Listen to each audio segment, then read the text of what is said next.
Moving on, President William Ruto is a man under siege as he seeks to defend his seat. 2 years into the next general election, Ruto faces an onslaught from a section of Kenyans dissatisfied with his performance.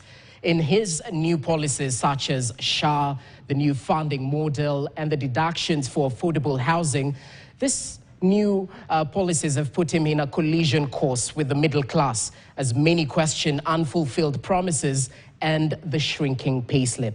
His allies now seem to be taking a different stance that seeks to make the government focus on ordinary Kenyans. Could this be the defining moment for President William Ruto and the Kenya Kwanza regime? Well, Grace Nganga interrogates.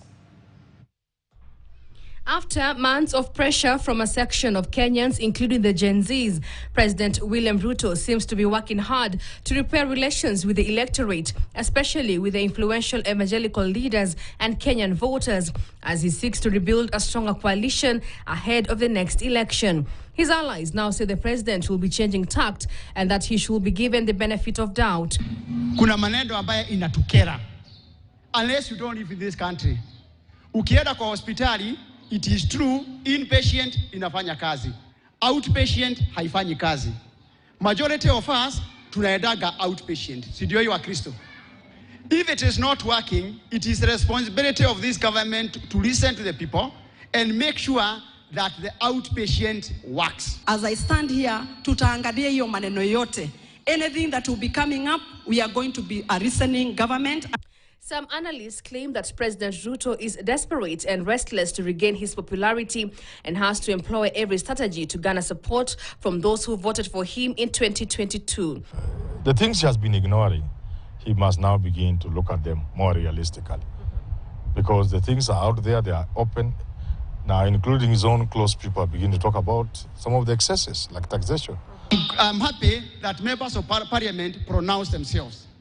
Professor Kidiki, Deputy President, pronounced himself.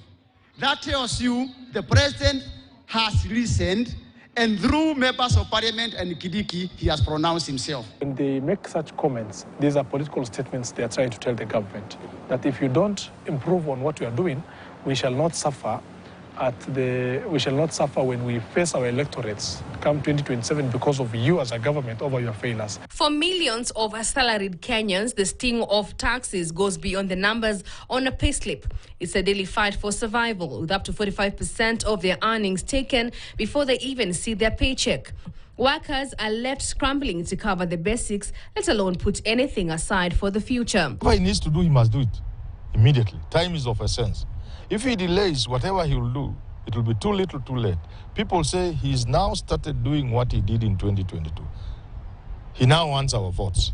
That's why he's even lowering taxes. He will return the taxes after he wins again. As the government tightens its fiscal grip, the debate over Kenya's tax burden has evolved from an economic concern to a full-blown political battleground. He will need to restore hope and believability by the way he does certain things. Certain actions he takes should be able to bring back the people, at least to listen to him. And then he will take some action that will convince people he now understands there's a problem. In late December, Ruto intensified efforts to broaden his government by incorporating 3 key opposition figures from the Mount Kenya region after meeting former President Uhuru Kenyatta at his Ishaweri home. Grace Nganga, KTN.